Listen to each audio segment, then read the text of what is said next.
Hey, today is February the 3rd, and did you know that in 1959, Buddy Holly, Ritchie Valens, and the Big Bopper died in a plane crash? Don McLean made a song, Bye Bye Miss American Pie, and talked about the day the music died. So I'm listening to some Buddy Holly, and I want to show you some of my most collectible Buddy Holly records, as well. I got a Ritchie Valens LP and the Big Bopper. First one I want to show you is this one here. That'll Be the Day, Buddy Holly. Buddy Holly recorded this album on Decca Records, and the people at Decca didn't like the way it sounded. This here record is a Canadian first pressing, and it's quite collectible. The reason it's very collectible is the version of That'll Be the Day is quite a bit different from the version that you would be well aware of. It's one of my favorite albums. The cover's not in that great shape, but it's Buddy Holly's first full-length LP, That'll Be the Day.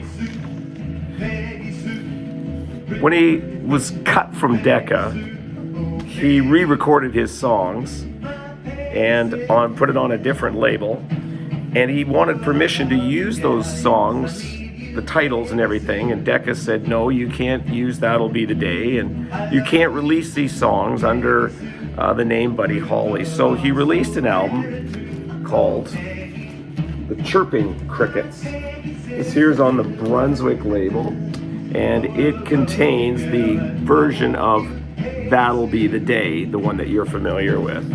This album here is in pretty bad shape. You find this album in a great collectible state. You'd have to be pretty mint, but this one's not too bad.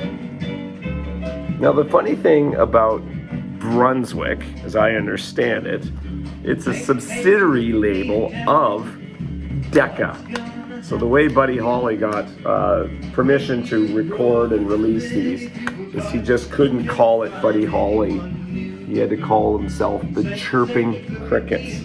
So that's Buddy Holly's second collectible. And this album, by the way, I don't know if you can pick it up, but it's a textured feel to it, not a flat feel.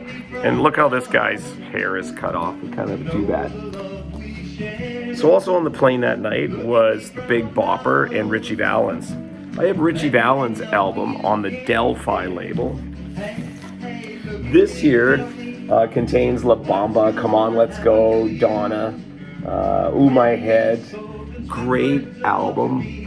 And this here is a Canadian pressing of Ritchie Valens. I think it was his only LP released in his lifetime. So it says the Delphi label, but Canada released it on the Apex label. And this album is in really good shape, and as soon as Buddy Holly's done, I'm going to spin this one in honor of Ritchie Valens, who took a folk song, La Bamba, and made it a big pop hit. So he was kind of cool way before taking folk music and turning it into rock songs was very cool. So that's Ritchie Valens, just self-titled Ritchie Valens. And then the last album I have is from the Big Bopper, J.P. Richardson. This album here, on the Mercury label, is not a first pressing, unfortunately. I haven't been able to find one yet. It's a later pressing, and you can tell by the label on that. That's a more 1970s pressing. J.P. Richardson wrote Chantilly Lace, great song. He also wrote some other songs that I don't know if you realize were made famous by other artists.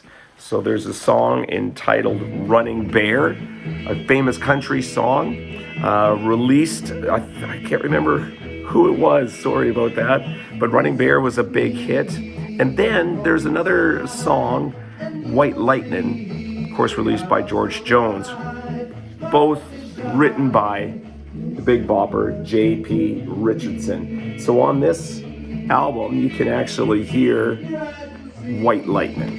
Anyway, February the 3rd, 1959, the day the music died. Hope you enjoyed this. I'm going to try to upload other videos of cool records that I have. Thanks for tuning in. Hit subscribe.